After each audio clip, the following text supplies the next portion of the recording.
This episode is brought to you by Atlassian. Atlassian makes the team collaboration software that powers enterprise businesses around the world, including over 80% of the Fortune 500. With Atlassian's AI-powered software like Jira, Confluence, and Loom, you'll have more time to do the work that matters. In fact, Atlassian customers experience a 25% reduction in project duration per year. Unleash the potential of your team at Atlassian.com. Atlassian. This episode is brought to you by Global X. Since 2008, Global X ETFs has been committed to empowering investors with unexplored, intelligent solutions. Global X specializes in exchange-traded funds that offer exposure to the artificial intelligence ecosystem, including themes like data centers, robotics, semiconductors, and cloud computing. To learn more about Global X's entire suite of ETFs, from covered calls, fixed income, emerging markets, and more, visit globalxetfs.com. Doctors like you have demanding schedules. Growing your portfolio shouldn't be another burden. And the last thing you want when you take off the scrubs is a call from a tenant about an overflowing toilet. EquityMultiple brings you streamlined access to vetted real estate investments that work for you, even when you're off the clock. Only 5% make the cut, and once you invest, a team of professionals goes to work to maximize your returns. With a minimum investment of just $5,000, diversify outside the stock market with cash-flowing real estate like multifamily, industrial self-storage, and more. Welcome to modern real estate investing. Visit EquityMultiple.com to learn more. That's EquityMultiple.com.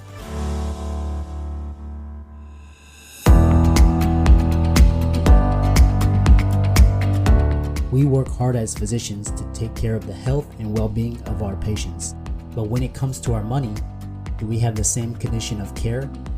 Probably not. Let's change that together. Welcome to the Financial Freedom for Physicians podcast, where we'll fight and advocate for your financial literacy. As always, I'm your host, Dr. Christopher Liu. Thanks for being here. Let's jump into the show.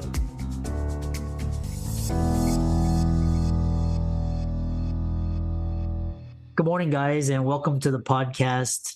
I've got a fantastic guest for you today from my hometown, Houston, Texas, Jerry Fu, and he's actually in the medical industry, and he is a conflict resolution coach for Asian American leaders.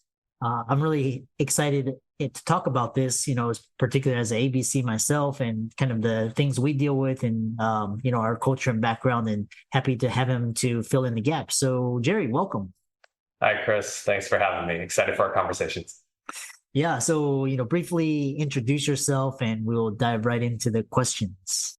So, I started off as a pharmacist and worked for a chain for a little bit because my mom insisted that working for a chain pharmacy was a stability my dad never had, despite having 2 master's degrees, one in chemical engineering and the second in computer science. And so after 5 years, I said no more. And I took a teaching job through a pharmacy consulting company where I moved from Tennessee down to Houston for, and then proceeded to get fired. And then, had lots of rough patches with my career between bounced paychecks, crooked bosses, crooked doctors. And then what I like to tell people is that leadership saved my career. I was invited to help facilitate some leadership material through a pharmacy leadership nonprofit.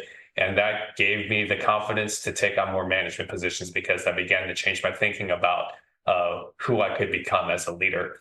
And after a while, I said, well, you know what? I'm still sick of dealing with insurance claims and prescription drama, as I'm sure you can relate. And so I said, well, I want to focus on people development. So I said, I want to be a coach, but I had no idea how to start or build a business. And it wasn't until I got formal coach training at Rice as the pandemic ramped up where I realized I wanted to put this dream in motion. So now I still straddle 2 fences, one as a pharmacy manager in the central Houston area and also building up my leadership coaching business in the process. So that's kind of where things are. Yeah, that's a really fantastic segue. And so, one thing we really love is, basically Asian Americans, professionals, we're well known in the science, STEM, or medicine, engineering, all these things. The problem, well, I won't say problem, but you don't really see a lot of leaders, so, but, we got Jensen Wong and Lisa Su, but how do cultural backgrounds influence leadership styles Why do you see not very many Asian American leaders? Talk about that. Yeah.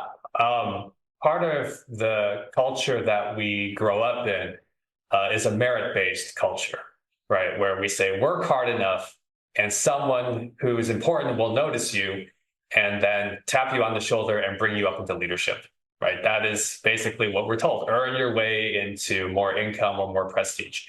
And you realize that doesn't work so well when you get to a country whose culture does not function the same way that, as the one that we grew up in, right? So one of my examples I'll give is that there's an engineer from China who came over here, software engineer who worked for, a big online retailer, and he just got frustrated because he goes, I came from a command and control, family and a command and control work environment where I was in China. And now I come here and I see people who slack off that seem to get more opportunities than I do because they know how to, quote, sell themselves to upper management or look good in front of upper management. So people take his credit, people take his opportunities.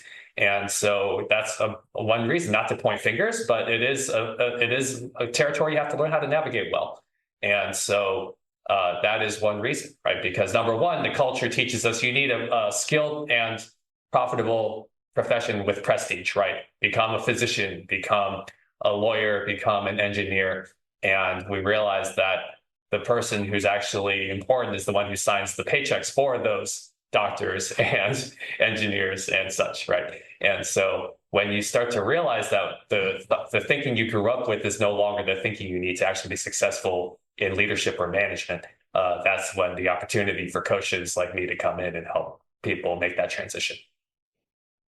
Yeah, it's so very well said. And some of the best advice I got growing up from my dad he was like, learn to work smarter versus harder. Like you can work yourself to death, but if people are, like you said, it's kind of like this culture where it's like, political maneuvering and backstabbing and just kind of, you're able to navigate it. You can do better than just, putting your head down and working hard. So one question is, for mindset shifts, how can you shift this mindset how can Asian American professionals shift this mindset from employees into entrepreneurship, leader? What kind of mindset shifts do they need? Yeah. That's a very key question. One of the best tips for me was from a leadership book called It's Your Ship by Captain D. Michael Abrashoff. One of the best tips in there that helped me was they challenged their readers to think like your boss. And what they mean by that is to say, well, what are my boss's needs? What is my boss dealing with? What are my challenges that, how do I set my boss up for success in a way to make my boss look good? And so the interesting thing is when you start putting on the hypothetical hat and you start realizing, okay, this is the role I need to play to make sure my boss is set up for success. Then when your boss gets promoted, whether he takes you with him because you realize, hey, this is a good teammate, I want him to come with me, or like he leaves his position vacated and they move you up, you realize, hey, you know what? I already know how to think like my boss. I'm already a bit more prepared than I realized because I started to anticipate needs and imagine what it took to get there, right? Beyond the standard job written description. So that was one of the best tips for me, because when you start to expand your thinking, that's basically what unlocks possibilities. Yeah. Another follow-up question I have for you is, especially conflict resolution and kind of the stereotype is, avoid conflict or just kind of, brush it under the rug. So, what are key strategies? Because I've had to develop this skill too, is like kind of set boundaries, kind of call people out. And what are key strategies you teach for resolving conflicts effectively? Be firm, but be nice about it. How do you help clients in this area? Yeah. Incidentally, one of the funniest and most useful phrases I heard from an Inc. article was the style of the velvet fist, to where it's like an iron fist wrapped in velvet. It's like it's firm, but it's also soft on the edges. But that kind of leads to the 5-step framework I usually coach my clients through. Number one is to imagine what a successful conversation would sound like, right? And you have to define that success for yourself. Is it clear expectations? Is it restoration of trust? Is it a truce, or is it termination? You have to determine what your target is and to believe that it's possible. The second is to recognize that the cost of doing nothing is more costly than the effort to try and fail. So the second step I tell people is 10 seconds of courage. 10 seconds of courage to set that boulder in motion, send that text, pick up that phone, send that email, and set that boulder in motion and lock the gate behind you so you can't backtrack or procrastinate or rationalize. And so that's a big step that people realize, hey, you know what? I need to stop letting myself off the hook. The third is to script your critical phrases and to say, hey, you know what? Let me jot down the 2 or 3 main points that I know I need to make in this conversation. Let me anticipate what kind of pushback they're going to give me, and then let me figure out how I can counter the counter. So that's the way you have an idea of how you need to improvise in case your plan doesn't stick the way you want it to. The fourth step is to rehearse these critical phrases. So that way you get some reps in before you actually get into the game. You train in the dojo before you fight on the street. And that way you're not tripping over your own words in the middle of the moment and your mind isn't going blank. And then this fifth step and final step is to follow through, right? We want people to say, hey, you know what? I didn't do all this research just to feel good about myself. I did this to try to orchestrate a certain outcome. And so these are some things where people who are conflict averse, or as I like to say, recovering and relapsing people pleasers like myself, I like to say, you know what? Yeah, failure doesn't mean you're done. Failure means you're not done. And I like to cite the example when I had the evicted roommate, right? If I said, hey, you have to move out, and he just says, make me, me just sitting there saying, oh, well, it doesn't fly that well, right? You have to go until he moves out. So that's one example I usually like to share and remind people of, to say, hey, you know what? Yeah, you're not done as long as the result isn't there.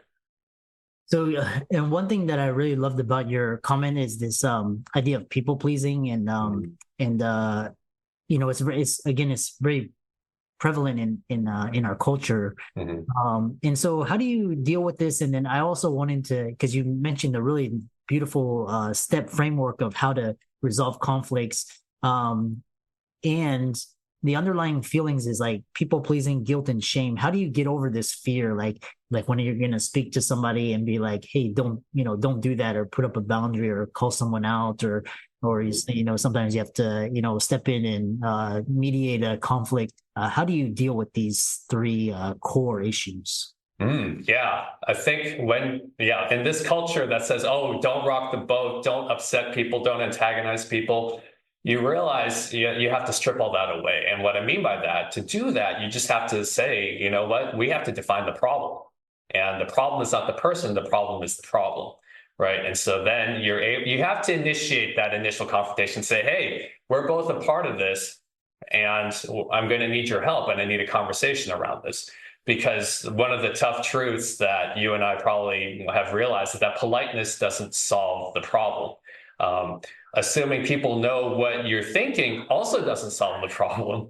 And so being polite and hoping to figure out what you intend for them to do in high context cultures like ours, where we have to play a lot of cultural games to pass a test that we don't find out we failed until later, right? Oh, I forgot to take my shoes off during a dinner, and now I'm not being invited back to dinner again, right? Because they quiet quit us. Things like this. And so to take a business example, right? Like I'll do this. Intel used to be involved in memory chips, and the CEO knew that at the time, hey, we've got microprocessors lined up. IBM wants to buy all these microprocessors from us. And so even though the memory chip business, they were losing market share, it was still profitable. And so all these former employee or current employees that were with the company a while had that identity and revenue stream wrapped up with memory chips. And he had to ask himself, if I got fired and they brought in a replacement, what would he do? And he realized his replacement would not have that emotional attachment to a profitable but dying market stream. And so we realized, we're gonna have to commit to this new one. And thankfully, he said, well, why can't I just do that myself? And so thankfully for him and the company, he made that commitment. And now, right, Intel is still king of that hill. Unlike Continental, which tried to straddle 2 fences when they tried to copy Southwest's flight revenue model of like smaller airports and one-track planes, right? When they tried to straddle two fences, the company went bankrupt. And so, the conflicts that we see here, right, they're necessary because these are productive conflicts, because if you don't address them, your company will die by default. And so this is where you realize, hey, a conflict isn't something to avoid. Conflict is something that actually reveals truth about difficult situations. And the sooner we recognize difficult truth, the sooner we can do something about it. As you've seen it, right? Like no one would say, oh, well, the cancer diagnosis is too harsh and it's very discouraging. Let's just not tell them anything.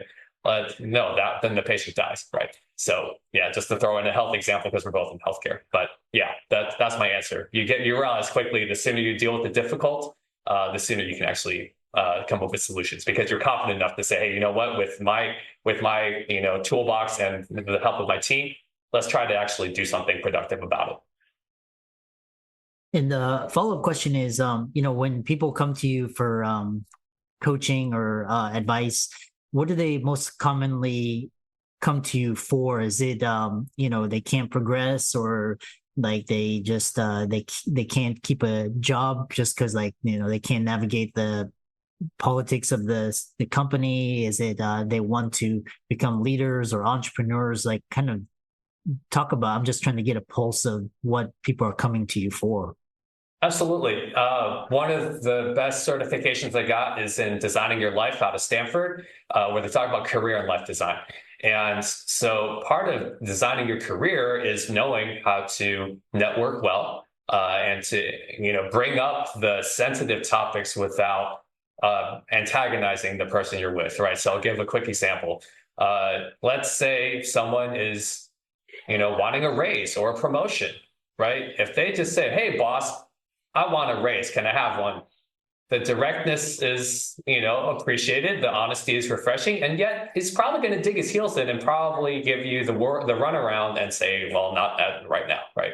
But if you phrased it as a hypothetical where you said, hey, boss, how does someone like me get a raise at a company like this? Right now, it's a different feel, right? Because even if the boss is thinking, oh, this guy's just trying to get a raise, but you're not asking him for a raise, you're asking for advice, right? And so that's a much more diplomatic way of bringing up the same topic without putting anyone on their heels or anything in an awkward situation. So whether it is, hey, boss, how does someone like me get a promotion at a company like this? Sounds a lot better than, hey, boss, I think I'm being underappreciated or, like overworked here. I think, you should move me up, right?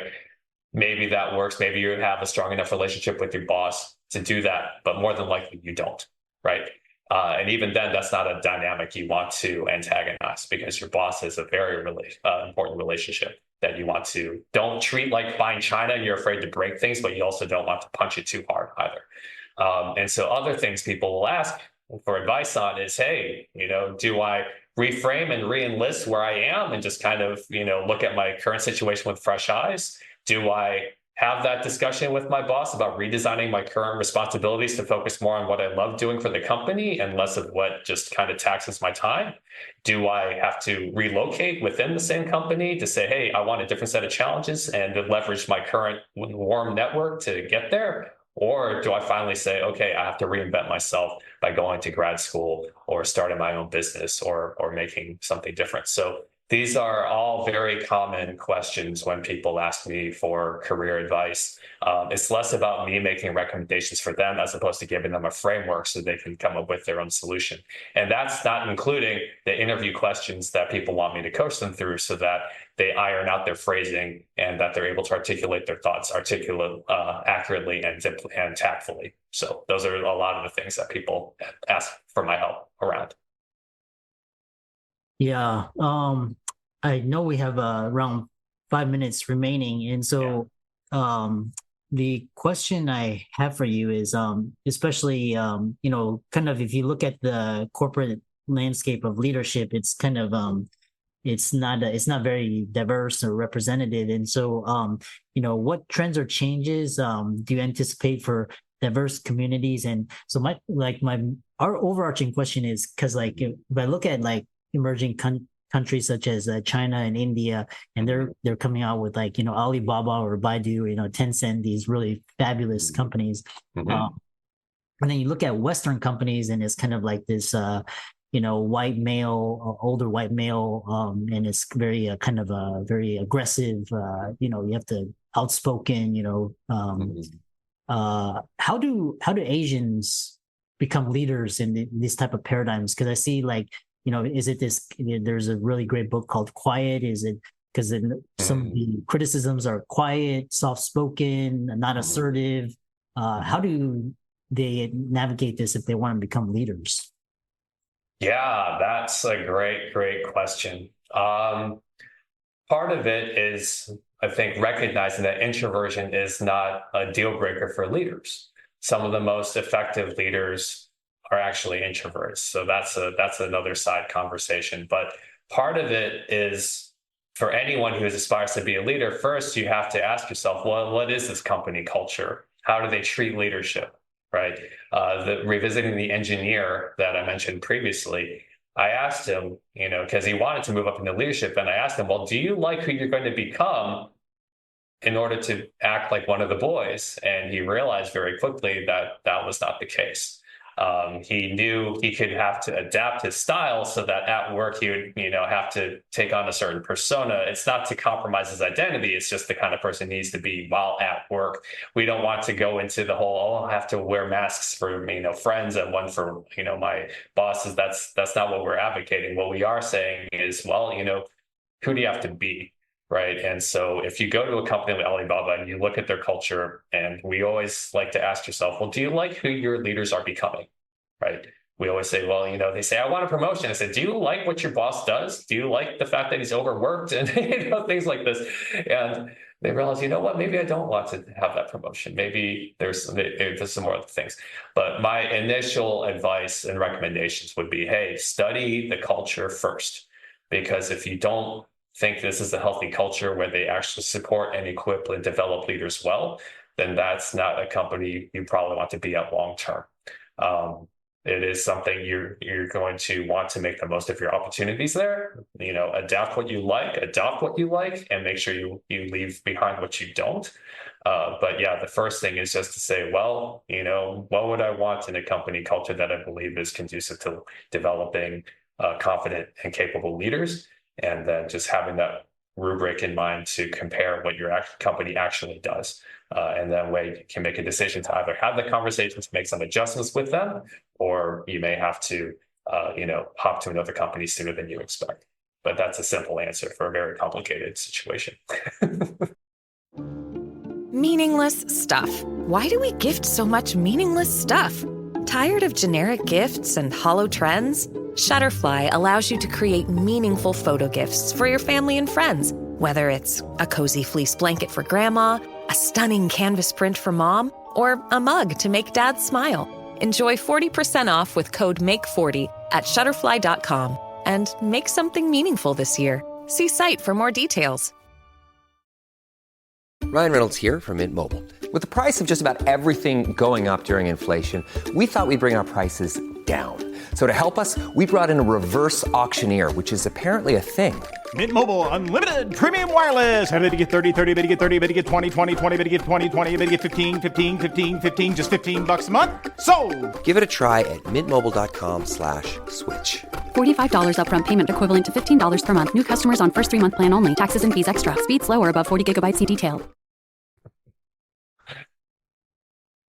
I find it very fascinating because, for example, like in STEM or Silicon Valley, some of the most valuable companies, are very heavily Asian dominated, and you see like China and and then just so I'm just curious how people listening to this, they're Asian and they want to progress, and kind of how should they adopt their leadership style. You mentioned there was one really great resource. You mentioned the book, and what other resources, and how can people find you and reach out to you and follow you and contact you? Oh, thank you. Yeah, I have a book list. That client actually said I should try to sell it because he liked the list so much, and I was flattering because he didn't pay for it either. So I was like, I don't know how I'm supposed to sell it when even my my best advocate is still not paying for it. That's a whole other conversation. So I mentioned It's Your Ship by Captain D. Michael Abrashoff. That's a great one. Other great books include The Leadership Challenge by Kouzes and Posner. That's a very comprehensive book. Other resources are John Maxwell's The 21 Irrefutable Laws of Leadership. If you want to start, I'd recommend those 3 books there. The framework I mentioned in this conversation, you can download for free off my website, adaptingleaders.com/guide. You can check out the free blog. You can book a complimentary 30-minute call or download the guide there. And then you can also connect with me on LinkedIn, whether you do 1, 2, or 3. Find me and I'll be happy to provide some support. Yeah.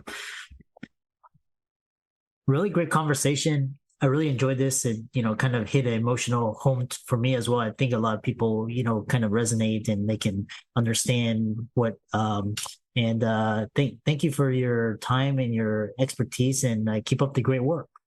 Thanks. I hope this pays dividends for you and your listeners. Ready to diversify outside the stock market? EquityMultiple brings you streamlined real estate investing. Access vetted, cash-flowing opportunities from anywhere. Start today with just $5,000 at EquityMultiple.com. I'm excited that you made it for another episode. You are truly the best. If you've been following the show for a while, you know that my passion is to bring you the education you need to find your path to financial freedom.